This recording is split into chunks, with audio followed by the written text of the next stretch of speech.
ರಾಜ್ಯದ 7 ಕೋಟಿ ಜನರಿಗೆ ಕೇಂದ್ರ ದ್ರೋಹ ಮಾಡಿದೆ. ಗ್ಯಾರಂಟಿ ಜಾರಿಯಾದ್ರೆ ಸರ್ಕಾರ ದಿವಾಳಿಯಾಗುತ್ತೆ ಅಂತಂದ್ರು.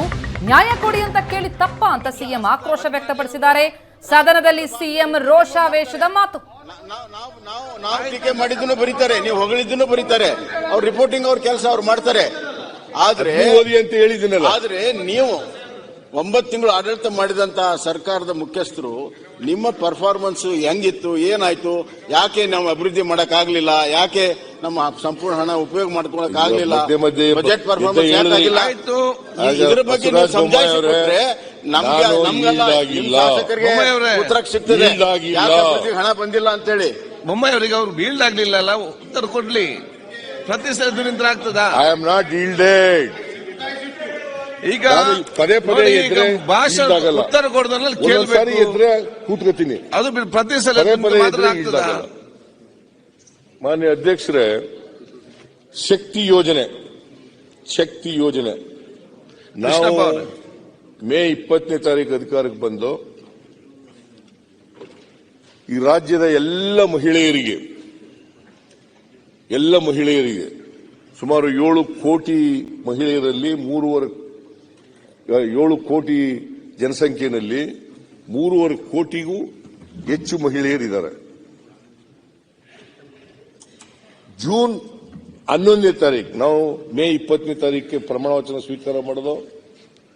ಜೂನ್ 11ನೇ ತಾರೀಕಿಗೆ ವಿಧಾನಸೌಧದ ಮುಂಭಾಗದಲ್ಲಿ ಪೂರ್ವ ಭಾಗದಲ್ಲಿ ನಾವು ಇದಕ್ಕೆ ಚಾಲನೆಯನ್ನು ಕೊಟ್ಟು, ಶಕ್ತಿ ಯೋಜನೆಗೆ ಚಾಲನೆಯನ್ನು ಕೊಟ್ಟು, ಇವತ್ತಿನವರೆಗೆ ಮಾನ್ಯ ಅಧ್ಯಕ್ಷರೇ ಒಂದು ದಿನಕ್ಕೆ 60 ಲಕ್ಷ ಮಹಿಳೆಯರು ಫ್ರೀಯಾಗಿ ಸರ್ಕಾರಿ ಬಸ್ಗಳಲ್ಲಿ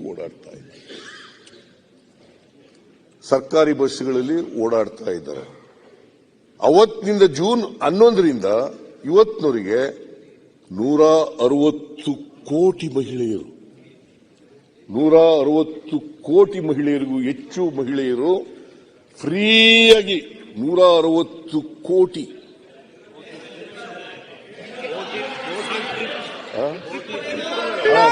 ಟ್ರಿಪ್ಗಳು, ಸಾರಿ ಕೋಟಿ, ಆಯ್ತಪ್ಪ, ಸಬ್ಜೆಕ್ಟ್ ಕರೆಕ್ಷನ್, ಕೋಟಿ ಟ್ರಿಪ್ಗಳು ಆಯ್ತ್ರಿ.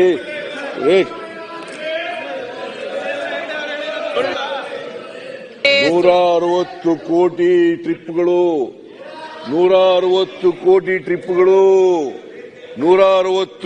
ಟ್ರಿಪ್ಗಳು ಮಹಿಳೆಯರು ಫ್ರೀಯಾಗಿ ಸರ್ಕಾರಿ ಬಸ್ಗಳಲ್ಲಿ ಓಡಾಡಿದ್ದಾರೆ. ವೀರೇಂದ್ರ ಹೆಗ್ಡೆ ಅವರು ಯಾವ ಪಾರ್ಟಿಯವರು? ಎಂಪಿ ಮಾಡಿದವರು ಯಾರು?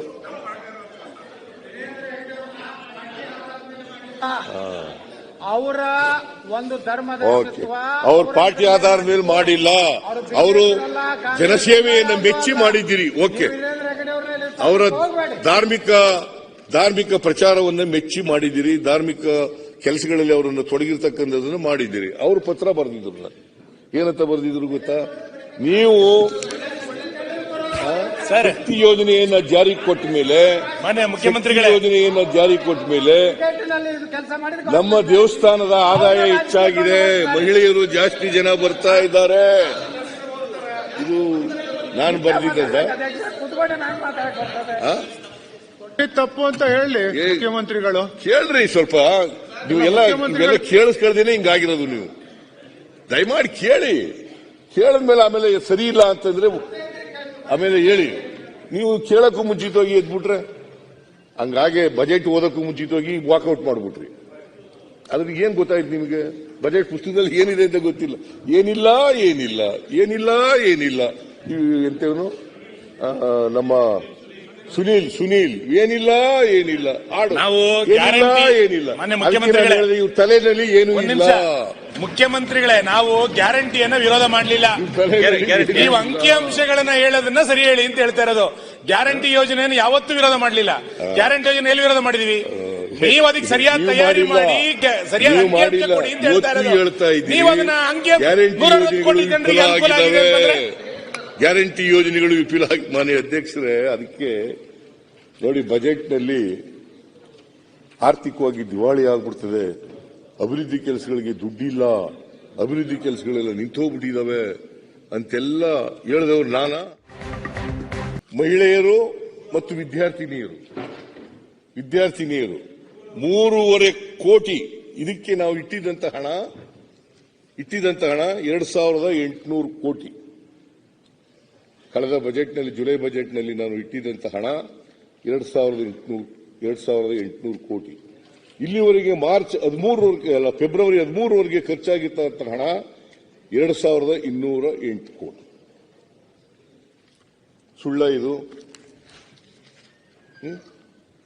ಇದು ಮಕ್ಕಳೆಲ್ಲ JCB ಅಲ್ಲಿ ಓದ್ತಾವ್ರೆ, ಅದು ಸುಳ್ಳ? ಟೆಂಪೋ ಟ್ರಾವೆಲ್ ಅಲ್ಲಿ ಓದ್ತಾವ್ರೆ, ಅದು ಸುಳ್ಳ? ಆಯ್ತಪ್ಪ, ನಿಮ್ ಕಾಲದಲ್ಲಿ ಹೇಳಿದ್ದು ಸುಳ್ಳು ಸಿದ್ದರಾಮಯ್ಯನವರ ಸುಳ್ಳು ಅಂತ ಹೇಳಿದ್ ನಾವು. ಸುಳ್ಳ ಇದು 100 ಹೌದು, ಇದು ಸುಳ್ಳ. ಎಲ್ಲ ಮಕ್ಕಳು ಓದ್ತಾ ಇರೋ ಸುಳ್ಳ, ಇದು ಸುಳ್ಳ. JCB ಅಲ್ಲಿ ಓದ್ತಾ ಇರೋ ಸುಳ್ಳ, ಅದು ಸತ್ಯ ಅಂತ ಇಟ್ಕೊಳ್ಳಿ. ನಾವೇನು ವಿರೋಧ ಮಾಡಿಲ್ಲ, ಸುಳ್ಳ. ನಾವೇನು ವಿರೋಧ ಮಾಡಿಲ್ಲ, ಸತ್ಯ ಅಂತ ಹೇಳಿ ನಂತರ ನಾವು ಇದು ನೀವು ಹೇಳೋದು ವಿರೋಧ ಮಾಡಿದ್ರೆ ನಾನು ಹೇಳ್ತೀನಿ. ನೀವ್ ಹೇಳಿ ಇದರಲ್ಲಿ ಮಕ್ಕಳು ಓದ್ತಾ ಇರೋ JCB ಸುಳ್ಳು ಅದರಲ್ಲಿ ಸುಳ್ಳು ಅಂತ ಹೇಳ್ತೀರಾ? ಸಿಕ್ಕದೇನೆ ಅದ್ರಲ್ಲಿ ಹೋಗಿರ್ತಕ್ಕಂಥದ್ದು ನೀ ಹೇಳ್ತಾ ಇದೀಯ, ಅದರಿಂದ ಸತ್ಯ ಅಶೋಕ ಸತ್ಯ ಅಂತ ನೀನು ಒಪ್ಪುವಾಗದ್ರೆ 160 ಕೋಟಿ ಮಹಿಳೆಯರು 160 ಕೋಟಿ ಮಹಿಳೆಯರು 160 ಕೋಟಿ ಮಹಿಳೆಯರು ಶಕ್ತಿ ಯೋಜನೆ ಆದಮೇಲೆ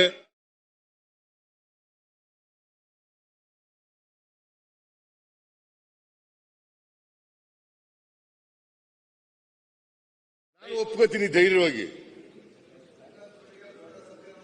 ಇವ್ರು ಒಪ್ಕೊಳ್ಳಿ, ಹಾಗಾದ್ರೆ ಒಪ್ಕೊಳ್ಳಕ್ ತಯಾರಾಗಿಲ್ಲ.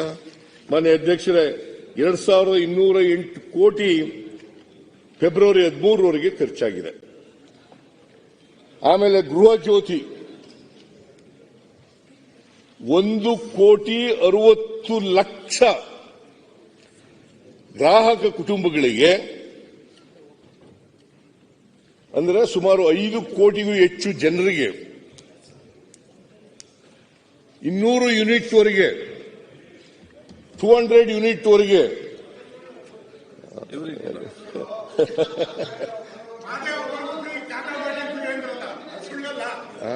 ಮಾದೇವಪ್ಪನಿಗೂ ಫ್ರೀ, ಕಾಕಾ ಪಾಟೀಲ್ಗೂ ಫ್ರೀ ಅಂದ್ರಲ್ಲ, ಸುಳ್ತಾನೆ?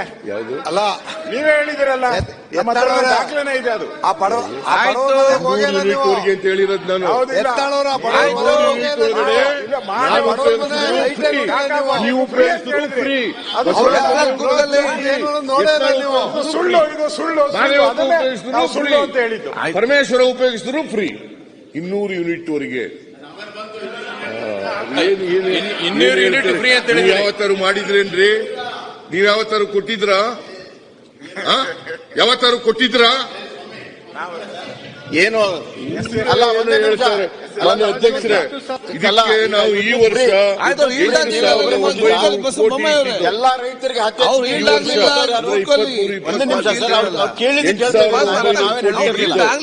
ಕೂತಿದೆ. ಇಲ್ಲಿವರೆಗೆ 5,168 ಫ್ರೀ ಕೊಟ್ಟವ್ರು ಯಾರು?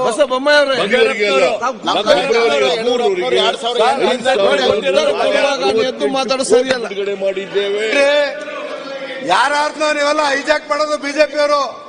ಬೊಮ್ಮಾಯಿಯವರೇ, ಈಗ ಅಲ್ಲಿ ಉತ್ತರ ಕೊಡುವಾಗ ಬಂಗಾರಪ್ಪನವರು ಈಗ ಅಧ್ಯಕ್ಷರೇ 10 HP ಕರೆಂಟ್ ಕೊಟ್ಟಿದ್ದು ಬಂಗಾರಪ್ಪನವರು, ಬೊಮ್ಮಾಯಿಯವರೇ ಇವರಲ್ಲ. ಮತ್ತು ಬಂಗಾರಪ್ಪನವರು ಕೊಟ್ಟಿದ್ದು ಕೊಟ್ಟಿದ್ದೇವೆ. ಈಗ ಅದಕ್ಕೆ 10 ಯೂನಿಟ್ ಜಾಸ್ತಿ ಕೊಡ್ತಾ ಇದ್ದೀವಿ. ಮಾನ್ಯ ಅಧ್ಯಕ್ಷರೇ, ಹಿಂಗಾದ್ರೆ ಮಾತಾಡ್ಲಿಕ್ಕೆ ಅವಕಾಶ ಮಾಡಿಲ್ಲ.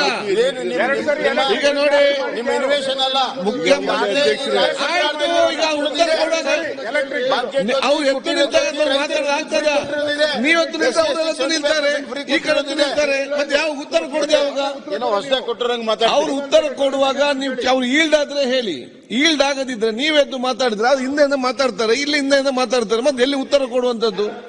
ಉತ್ತರ ಕೊಟ್ಟ ನಂತರ ನೀವು ಕ್ಲಾರಿಫಿಕೇಶನ್ ಕೇಳಿ ಏನ್ ಬೇಕಾದ್ರೂ ಕೂಡ. ಅಥವಾ ಈಲ್ಡ್ ಆದ್ರೆ ಅದನ್ನು ಈಲ್ಡ್ ಆಗದಿದ್ರೆ ನೀವು ಕರೆಕ್ಟ್ ಕೇಳ್ಬೇಕಾದ್ರೆ ಈಲ್ಡ್ ಆಗ್ಬೇಕು. ನಿಮ್ಮಷ್ಟೇ ಮಾತಾಡ್ತಿದ್ರೆ ಅವರಷ್ಟೇ ಮಾತಾಡ್ತಾರೆ. ಮಧ್ಯೆ ಮಧ್ಯೆ ನನಗೂ ಮಾತಾಡುವಂತದ್ದು ಏನಿಲ್ಲ, ಆದ್ರೆ ಅವ್ರು ಕೇಳಿದ್ದಕ್ಕೆ ನಾವು ಉತ್ತರ ಕೊಡ್ಬೇಕಲ್ಲ. ಯಾರಾದ್ರೂ ಫ್ರೀ ಕೊಟ್ಟಿದ್ರೆ ಹೇಳಿ ಅಂತಂದಾಗ ಸರಿ, ಕೇಳುವಾಗ ಈಲ್ಡ್ ಆದ್ರೆ ಅದನ್ನ ಕೇಳಿ, ಈಲ್ಡ್ ಆದ್ರೆ ನಿಮ್ಮ ಫ್ರೀ ನೀವೇ ಹೇಳಿದ್ದು ಅಲ್ಲಿ ಅವರೇ ಫ್ರೀ ಕೊಟ್ಟರೆ ಒಪ್ಕೊಳ್ಳಿ, ಕೂತ್ಕೊಳ್ಳಿ. ನನ್ನ ಸಮಯ ಫ್ರೀ ಕೊಟ್ಟರು ಅವರೇ ಹೇಳಿ ಅಂತಾರೆ ಏನಪ್ಪಾ ಹೇಳಿ ಅಂತಾರೆ. ಮತ್ತೆ ಹೇಳಿ ಅಂತ ಹೇಳಿ ಭಾಷಣ ಆದ ನಂತರ ಮತ್ತೆ ಉತ್ತರ ಆದ ನಂತರ ಹೇಳಿ. ಕರೆಂಟ್ ಬಿಲ್ ಜಾಸ್ತಿ ಮಾಡಿದ್ರಲ್ಲ ಅದನ್ನು ಹೇಳ್ಬೇಕಲ್ಲ ನಾವು. ಕೇಳ್ತೀನಿ 2 ಸರಿ ನಿಮ್ಮ ಕ್ಲಾರಿಫಿಕೇಶನ್ ಅದನ್ನು ಮಾತಾಡಲಿಕ್ಕೆ ಅವಕಾಶ ಇದೆ ನಿಮ್ಗೆ. ಕ್ಲಾರಿಫಿಕೇಶನ್ ಕೇಳಿ. ನಾನು ಇನ್ನು ಮುಂದೆ ಮಾನ್ಯ ಅಧ್ಯಕ್ಷರೇ ಅವರಿಗೆ ಹೇಳಿ ಅಂತ ಹೇಳಕ್ ಹೋಗಲ್ಲ, ಅಲ್ಲ ಇವ್ರಿಗೆ ಹೇಳ್ತೀನಿ ನಾನು. ಕೇಂದ್ರಪ್ಪ ಹೇಳಿ. ಈಗ ಮತ್ತೆ ಇಲ್ಲಿ ಈಗ ಒಂದು ಪ್ರಕಟಣೆ ಮುಖ್ಯ, ಒಂದು ಪ್ರಕಟಣೆ. ದಿನಾಂಕ 20/2/2024 ನಡೆಯುತ್ತಿರುವ ಅಧಿವೇಶನಕ್ಕೆ ಆಗಮಿಸಿ ಸಭಾಧ್ಯಕ್ಷರ ಗ್ಯಾಲರಿಯಿಂದ ಸದನ ವೀಕ್ಷಿಸುತ್ತಿರುವ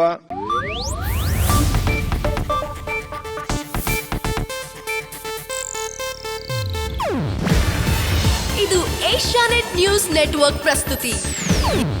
ನೀವು ನೋಡ್ತಿದ್ದೀರಾ ಏಷ್ಯಾನೆಟ್ ಸುವರ್ಣ ನ್ಯೂಸ್.